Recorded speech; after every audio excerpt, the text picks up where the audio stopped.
Okay, तो हमने पढ़ा इलेक्ट्रिक फ्लक्स के बारे में, ठीक है। हमने ये देखा कि जैसे हमारे पास क्लोज सिलेंडर लिया था हमने, ये क्लोज सिलेंडर, और हमने ये देखा था कि ये जो सरफेस है, अगर electric field from left towards right जा रही है तो इस सरफेस का नॉर्मल यहाँ पे होगा और इस सरफेस का नॉर्मल यहाँ पे होगा, ठीक है जी। And this is curved surface और इसका नॉर्मल अपवर्ड्स होगा, ओके। उसके बाद हमने ये देखा कि इस सरफेस पे हमारा जो फ्लक्स है, that is inward flux that comes out to be, let it I denote it as inward flux as phi, okay. That is हमारे पास वो आ रहा था -e ds, ठीक है जी। ds is the value of this surface. उसके बाद में आउटवर्ड फ्लक्स हमारे पास आ रहा था phi out is equal to, positive आ रहा था, e ds। नाउ उसके बाद हम देखते हैं कि what is the net electric flux, that is phi net। What is the net electric flux through this cylinder. तो सिलेंडर के क्रॉस क्या नेट इलेक्ट्रिक फ्लक्स क्या निकलेगा, inward flux plus outward flux, ठीक है ना। तो it will be equal to inward flux plus outward flux, and sum of these two comes out to be phi in, as you know, is e ds, sorry, e ds, and phi out is plus e ds. So net flux comes out to be 0, ठीक है जी। So we concluded that अगर electric field किसी भी closed surface के cross पास कर रही है तो net electric flux with in the surface, that is close surface, is 0। So net electric flux is always 0, फिर चाहे वो सिलेंडर है, चाहे वो स्फीयर है, चाहे जो भी है। Why? Because inward flux is always equal to outward flux. जितनी इलेक्ट्रिक फील्ड लाइंस यहाँ एंटर हो रही हैं उतनी ही इलेक्ट्रिक फील्ड लाइंस यहाँ से लीव भी कर रही है। सो चाहे फिर सिलेंडर है या फिर आपके पास स्फीयर है, ठीक है ना, चाहे वो फिर क्यूब है, स्फेरिकल सिमेट्रिक जो भी है क्लोज सरफेस, उसके क्रॉस नेट इलेक्ट्रिक फ्लक्स क्या होगा, 0 होगा। Always remember this. So next we have Gauss's law.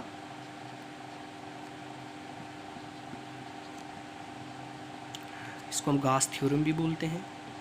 Jain Frederick Gauss थे, उन्होंने ये लॉ बनाया था regarding the calculation of electric field and electric flux for closed surfaces, ठीक है ना। तो ये एप्लीकेबल है for closed surfaces carrying some charge inside them, ठीक है ना। तो अभी जैसे हमारे पास क्लोज सरफेस हम कोई भी ले सकते हैं। सपोज जैसे मैं यहाँ पे क्लोज सरफेस एक लेता हूँ स्फीयर, ये ले ली मैंने क्लोज सरफेस, एक स्फीयर ले लिया।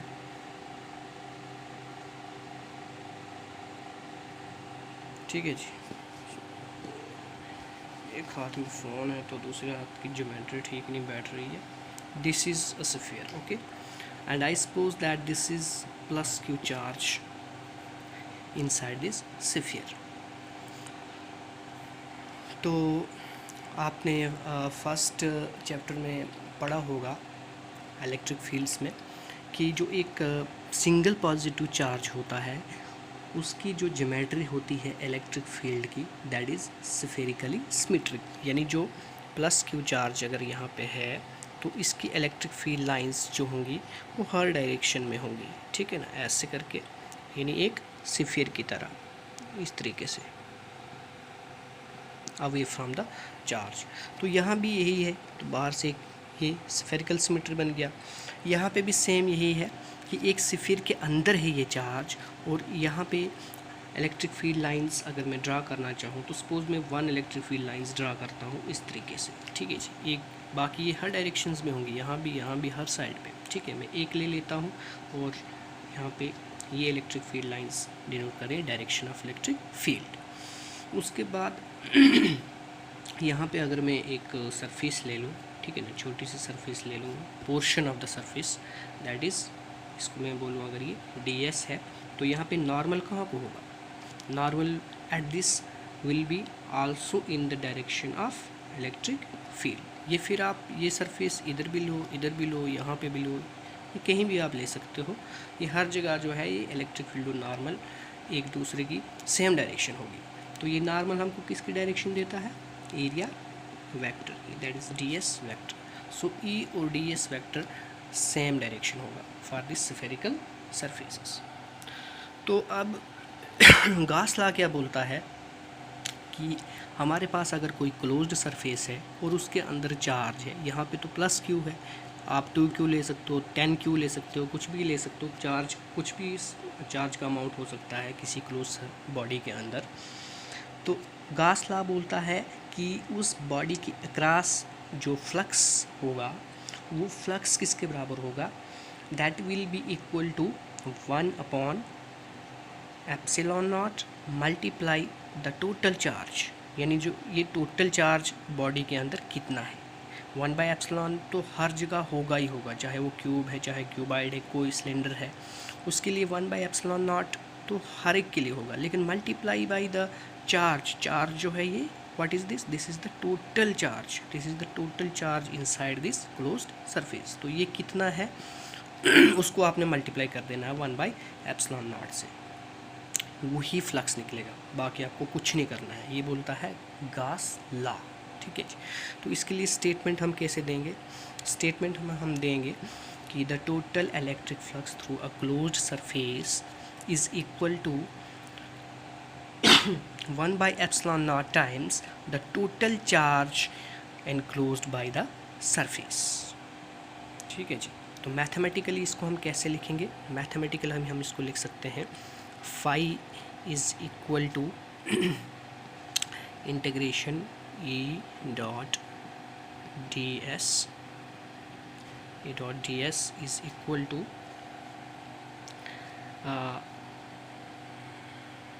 q by epsilon naught, ठीक है जी।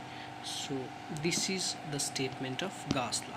Here q is the total charge, q is the total charge inside the sphere, ठीक है जी। बाकी एप्सिलॉन नॉट क्या है ये तो आप जानते हो, this is the constant permittivity of free space, ठीक है जी। तो नेक्स्ट इस स्टेटमेंट को हम प्रूफ करते हैं, ठीक है ना। तो इसका प्रूफ निकालने के लिए हम यही डायग्राम लेंगे, ये स्फीयर लेंगे, ठीक है। इसके लिए हम सबसे पहले क्या लिखते हैं, लेफ़्ट हैंड साइड, ठीक है ना। इक्वेशन जो है इसकी लेफ़्ट हैंड साइड हमारे पास क्या है, E dot ds। So I will take phi is equal to integration E dot ds, ठीक है जी। इस E dot ds को हमने किसके बराबर लाना है, q by epsilon naught के ऊपर, ओके। सो यहाँ पे आप फॉर दिस स्फीयर अगर हम ये कंसिडर करें, consider sphere carrying plus q charge, okay, and this is the electric field due to this plus q charge, and if we consider the portion of this sphere s, then normal over this portion will be in the direction of electric field. So hence electric field and area vector will be in same direction, means that angle between them is 0. so हमारे पास cos 0 क्या होता है, 1 होता है। तो यहाँ से हमारे पास डॉट अगर हम हटा दें तो हमारे पास इसकी वैल्यू क्या आएगी, वैल्यू आ जाएगी EDS, ठीक है जी। क्यों, क्योंकि इसको उठा के इधर साथ में लिखना था cos थीटा, लेकिन थीटा की वैल्यू क्या है, 0। सो cos 0 is 1, so it remains only ETS। तो यहाँ पे मैं जो E है वो प्लस Q की वजह से कांस्टेंट है, तो वो बाहर निकलेगी क्योंकि एक चार्ज है, और अंदर रह जाएगा हमारे पास सरफेस इंटीग्रल ds, ठीक है जी। तो अब यहाँ पे हमारे पास E डॉट ds है, तो E क्या है, electric field due to a single positive charge, ठीक है जी। तो इसकी वैल्यू तो आप जानते हो, इसकी वैल्यू होती है E for a single positive charge is KQ by R square, ठीक है। K is coulomb constant, K is the coulomb constant. उसके बाद में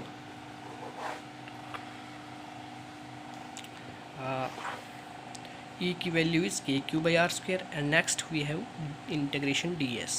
So what will be the value of this integration ds? This is the surface area of the sphere, that is total surface area of sphere, जिसके अंदर ये charge है, ठीक है जी। तो ये कितना होता है, what is the total surface area of sphere, that is equal to 4 pi r square. So what is r, r is the radius of this sphere, okay जी। सो हमारे पास क्या था, integration E D S. So E की जगह हम क्या लिखेंगे, k q by r square, और इंटीग्रेशन डी एस की जगह पे हम क्या लिखेंगे, 4 pi r square. So accordingly हमारे पास phi is equal to integration E और डी एस क्या बनता है, ई की वैल्यू हमारे पास है के क्यू बाई आर स्क्वायर, तो वो लिखते हैं k q by r square multiply by 4 pi r square, क्योंकि multiply by integration D S है तो इसकी जगह पे लिखेंगे 4 pi r square, okay. So next ये क्या है, कूलम कांस्टेंट, इसकी वैल्यू क्या होती है जी, 1/4 पाई एप्सिलॉन नॉट, ठीक है, multiply by q by r square and multiply by 4 pi r square, ठीक है जी। तो इसके बाद हम क्या लिखेंगे, simple r square cancel, pi pi cancel, 4 cancel, and we are remaining only with q divided by epsilon naught, q divided by epsilon naught, which is the right hand side of the statement of Gauss law. So this is totally equal to phi is equal to q by epsilon naught, that is phi is equal to integration of E dot ds is equal to q by epsilon naught, which is the statement of Gauss law. So Gauss law holds good for all closed surfaces, ठीक है जी, whether it's a sphere, whether it's a cylinder, or whether it's a cube or cuboid. सो यहाँ पे बेटा आपको एक चीज़ याद रखनी है कि क्लोज्ड, ये जो क्लोज सरफेस हमने लिखी है, दिस क्लोज्ड सरफेस, ठीक है ना, ये बेसिकली इसको हम इमेजिन भी कर सकते हैं, ठीक है जी। अब यहाँ पे नेक्स्ट हमारे पास एप्लीकेशंस आएंगी गॉस लॉ की, उनको हम नेक्स्ट लेक्चर में करेंगी। लेकिन अगर हमारे पास सपोज ये प्लस क्यू चार्ज जो है एक लाइन पे है या एक पॉइंट पे, ठीक है जी, ये प्लस क्यू चार्ज क्या है, पॉइंट चार्ज है। इसको क्लोज़ करने के लिए, 3 डायमेंशनली इसको क्लोज़ करने के लिए या तो हम क्यूब बना सकते हैं या तो हम स्फीयर बना सकते हैं, ठीक है जी। लेकिन एग्जैक्टली उसमें भी हमारे पास जो equal number of electric field lines pass होनी चाहिए नॉर्मली, तो वो आइडियल केस में हमारे पास स्फीयर ही आता है। तो इस स्फीयर को हमने इमेजिन किया, ये रियलिटी में एग्जिस्ट नहीं करी, बल्कि इसको हमने क्या किया, इमेजिन किया इस प्लस क्यू के around. So this imaginary surface can be called as Gaussian surface, ठीक है जी, इसको हम क्या बोलते हैं, गॉसियन सरफेस। सो गॉसियन सरफेस रियलिटी में एग्जिस्ट नहीं करती है, बट इसको हम इमेजिन करते हैं, क्यों, क्योंकि ये टोटल फ्लक्स निकालने के लिए, ठीक है। जैसे अगर हमारे पास एक लाइन, स्ट्रेट लाइन है, एक वायर ले लो जिसके ऊपर प्लस क्यू चार्ज जो है वो यूनिफॉर्मली डिस्ट्रीब्यूटेड है, ठीक है जी, ये जो प्लस क्यू चार्ज है यूनिफॉर्मली डिस्ट्रीब्यूट, इसको आपने किसी क्लोज सरफेस के अंदर एनक्लोज्ड करना है, ठीक है ना।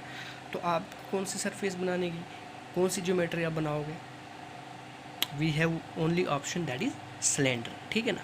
हम यहाँ से भी ऐसे करेंगे, ठीक है ना, और यहाँ से ऐसे, यहाँ से भी ऐसे, और यहाँ से ऐसे, ठीक है ना। तो ये लाइन एनक्लोज हो गई। अब ये एक किसी एक क्लोज सरफेस के अंदर आ गई, तो ये जो बाहर से हमने सिलेंडर मारा, इसको हम इमेजिन किया हमने, ठीक है, रियलिटी में एग्जिस्ट नहीं कर रहा, बट हमने इसको इमेजिन किया, क्यों, क्योंकि इस जो स्ट्रेट लाइन है, इसको लाइन जो है, लाइन चार्ज जो है, इसको एनक्लोज करने के लिए, ठीक है ना। तो इसको हम क्यों करते हैं, गॉसियन सरफेस की फ़िज़िकल सिग्निफिकेंस क्या है, बस यही है कि इस क्लोज सरफेस के अंदर चार्ज आ जाता है, जिसकी वजह से अब हम नॉर्मल्स यहाँ भी ड्रा कर सकते हैं, यहाँ भी ड्रा कर सकते हैं, और अकॉर्डिंगली इस इलेक्ट्रिक फील्ड की डायरेक्शन और उन नॉर्मल्स को कंसिडर करके हम net flux of this line charge या net electric field due to this line charge हम निकाल सकते हैं। कैसे निकालेंगे वो मैं आपको नेक्स्ट लेक्चर में क्लियर बताऊँगा। Okay, thank you for watching.